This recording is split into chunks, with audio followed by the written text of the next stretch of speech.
السلام علیکم ورحمۃ اللہ وبرکاتہ. کیا حال ہے سب کا؟ الحمدللہ.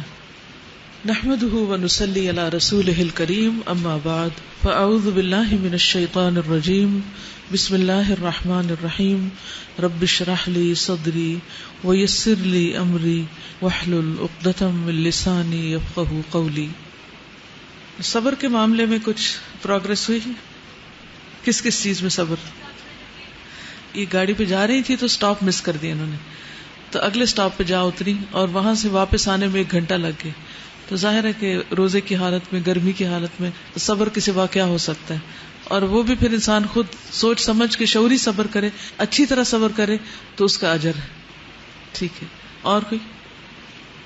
جی، دوسروں کی باتیں سنتے جانا اور اپنا کام کرتے جانا، یہ بھی صبر ہے. ٹھیک ہے. رمضان شہر القرآن. قرآن مجید اللہ کا کلام ہے جس سے اللہ تعالیٰ نے انسانوں کی ہدایت کے لیے اتارا، اور اس کے نزول کے لیے رمضان کے بابرکت مہینے کی رات کا انتخاب کیا. اللہ تعالیٰ کا ارشاد ہے، انا انزلناہ فی لیلۃ مبارکۃ انا کنا منذرین. بے شک ہم نے اس کو ایک مبارک رات میں اتارا کیونکہ ہم ہی خبردار کرنے والے تھے. یعنی اللہ سبحانہ وتعالیٰ نے اسے اپنے ذمے لیا کہ ہم لوگوں کو صرف دنیا میں کھانے پینے کے لیے اور سونے جاگنے کے لیے نہیں چھوڑ دیں، بلکہ ان کو اور کیا کرنا چاہیے اس کے لیے مکمل رہنمائی دینے کے لیے یہ کتاب اتاری ہے. ایک اور جگہ پر آتا ہے، شہر رمضان الذی انزل فیہ القرآن ھدی للناس وبینات من الھدی والفرقان. رمضان وہ مہینہ ہے جس میں قرآن نازل کیا گیا جو انسانوں کے لیے ہدایت ہے اور ایسی واضح تعلیمات پر مشتمل جو راہ راست دکھانے والی اور حق و باطل کا فرق کھول کر رکھ دینے والی ہے. تو گویا رمضان میں قرآن کا اپنا ہی ایک لطف ہے یا اثر ہے، اور اس میں انسان کو واقعی زیادہ ہدایت ملتی ہے عام دنوں کی نسبت، کیونکہ شیطان قید کیا جا چکا ہوتا ہے. رمضان میں نبی اکرم صلی اللہ علیہ وسلم جبریل علیہ السلام کو قرآن سناتے. عبداللہ بیان کرتے ہیں کہ رمضان میں ہر رات جبریل علیہ السلام آپ سے ملاقات کرتے تھے اور نبی اکرم صلی اللہ علیہ وسلم رمضان گزرنے تک انہیں قرآن سناتے. کیا یہ ممکن ہے کہ آپ بھی کسی کو سنانا شروع کریں؟ کیونکہ سننا اپنی جگہ ایک کام ہے، لیکن سنانا، اس میں صرف عربی بھی ہو سکتی ہے، اس کا ترجمہ بھی ہو سکتا ہے، اس کا حفظ بھی ہو سکتا ہے. کوئی بھی چیز جو آپ کسی کو سنا سکتے ہو، اس کا فائدہ کیا ہوگا جب آپ کسی کو سنائیں گے؟ زیادہ دھیان سے کانشیسلی سمجھیں گے، پڑھیں گے اور پھر سنائیں گے. اگر آپ کسی کو ناظرہ سنا رہے ہیں تو آپ کو تجوید کی غلطیوں کی فکر ہوگی، اس کی اصلاح کریں گے. اگر اپنا حفظ سنا رہے ہیں تو اس کو پکا کرنے کی فکر ہوگی. اگر ترجمہ سنا رہے ہیں تو اس کو سمجھنے کی فکر ہوگی. تو اس سارے عمل سے آپ کو بہت زیادہ فائدہ ہوگا. آپ کے اندر قرآن مجید کے علم کی پختگی آئے گی.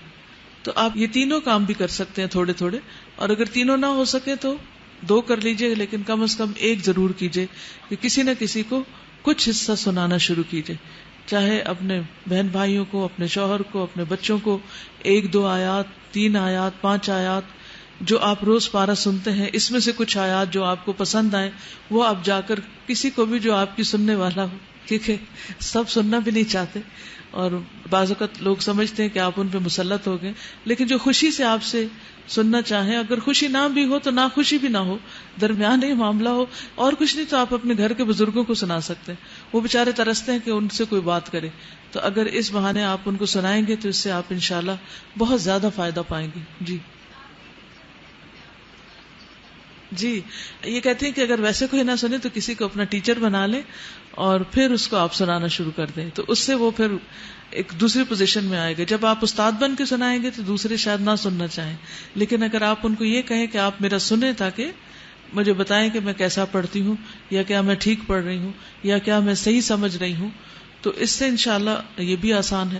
تو ہر ایک کو جو جو چیز سوٹ کرتی ہے وہ کرے، لیکن کرنا شروع کریں، پھر مجھے کل بتائیں کہ کیا فائدہ ہوا. اگر حضور صلی اللہ علیہ وسلم یہ کام کرتے تھے تو ہم سب کو بھی کرنا چاہیے. ایک اور حدیث سے پتہ چلتا ہے کہ آپ صلی اللہ علیہ وسلم ہر سال جبریل علیہ السلام کو 1 بار قرآن کا نازل شدہ حصہ سناتے، اور وفات سے پہلے آخری سال آپ نے 2 بار سنایا، یعنی 2 بار پورا قرآن. یہ ایسے ہی جیسے اگر آپ 1 دفعہ دن میں سنائیں اور 1 دفعہ رات میں سنائیں. آپ میں سے کس نے کبھی کوئی تراویح پڑھائی ہے؟ پورا قرآن کس نے سنا ہے؟ آپ نے سنا ہے. اور کچھ پارے سنائے ہوں؟ الحمدللہ، گڈ. تو نماز میں بھی سنا سکتے ہیں، ایک اور طریقہ. تو ان تمام احادیث سے ہمیں رمضان میں قرآن مجید کے ساتھ نبی صلی اللہ علیہ وسلم کی خصوصی تعلق کا پتہ چلتا ہے. اس لیے ہمیں بھی اس بابرکت ماہ میں قرآن مجید کے ساتھ اپنا تعلق مندرجہ ذیل طریقوں سے قائم کرنا ہے. جیسے تلاوت قرآن مجید، یعنی خود اپنے لیے تلاوت کرنا، کیونکہ جو لوگ تلاوت کرتے ہیں ان کے لیے ایک ایسی تجارت کی خوشخبری ہے جو کبھی بھی نقصان نہیں اٹھائے گی. ان الذین یتلون کتاب اللہ واقاموا الصلاة وانفقوا مما رزقناہم سرا وعلانیۃ یرجون تجارۃ لن تبور. پھر قیام اللیل میں تلاوت قرآن، اور یہ قرآن کا پڑھنا سننا جو ہے یہ باعث شفاعت بھی ہے. رسول اللہ صلی اللہ علیہ وسلم نے فرمایا روزہ اور قرآن قیامت کے دن بندے کے لیے سفارش کریں گے. روزہ کہے گا اے میرے رب، میں نے اس بندے کو کھانے پینے اور اپنی خواہش پوری کرنے سے روکے رکھا، لہٰذا اس کے بارے میں میری سفارش قبول فرما. قرآن کہے گا اے میرے رب، میں نے اس بندے کو رات کو سونے سے روکے رکھا، لہٰذا اس کے بارے میں میری سفارش قبول فرما. چنانچہ دونوں کی سفارش قبول کی جائے گی. عبداللہ بن عباس کی حدیث سے یہ پتہ چلتا ہے کہ قرآن مجید بنسبت دن کے رات کو پڑھنا زیادہ افضل ہے، کیونکہ آپ صلی اللہ علیہ وسلم ہر رات جبریل علیہ السلام کو سناتے تھے. اور آپ صلی اللہ علیہ وسلم نے رمضان کے آخری عشرے کی 3 راتوں میں طویل قرات کے ساتھ تراویح کی جماعت بھی کرائی. سارا مہینہ اس لیے نہیں کرائی تھی کہ کئی لوگوں پر فرض نہ ہو جائے. قرآن مجید دیکھ کر پڑھنے کے علاوہ اسے سینے میں محفوظ کرنا بھی سعادت کی بات ہے. عبداللہ ابن عمرو ابن عاص کہتے ہیں نبی صلی اللہ علیہ وسلم نے فرمایا صاحب قرآن سے قیامت کے دن کہا جائے گا قرآن پڑھتا جا اور چڑھتا جا، اور اس طرح آہستہ آہستہ تلاوت کر جس طرح تو دنیا میں ترتیل سے پڑھتا تھا، بس تیرا مقام وہ ہوگا جہاں تیری آخری آیت کی تلاوت ختم ہوگی. تو یہ وہی کر سکتا ہے جس کے سینے میں قرآن محفوظ ہو. تو جن کو اللہ تعالیٰ توفیق دے وہ اس کی بھی کوشش کریں. پھر تدبر قرآن، قرآن مجید کی آیات پر غور و فکر کرنا، ان سے اسباق نکالنا، ان سے عملی رہنمائی لینا، کیونکہ اللہ سبحانہ وتعالیٰ نے یہ کتاب اتاری اس لیے تھی. کتاب انزلناہ الیک مبارک لیدبروا آیاتہ ولیتذکر اولو الالباب. یہ بابرکت کتاب ہے جسے ہم نے آپ کی طرف نازل کیا تاکہ لوگ اس کی آیات پر غور و فکر کریں اور عقل مند نصیحت حاصل کریں. اور پھر تعلیم قرآن، انفرادی تدبر کے علاوہ، تلاوت کے علاوہ سب کے ساتھ مل بیٹھ کر قرآن مجید کی درس و تدریس بہت سی رحمتوں اور برکتوں کا سبب بنتی ہے.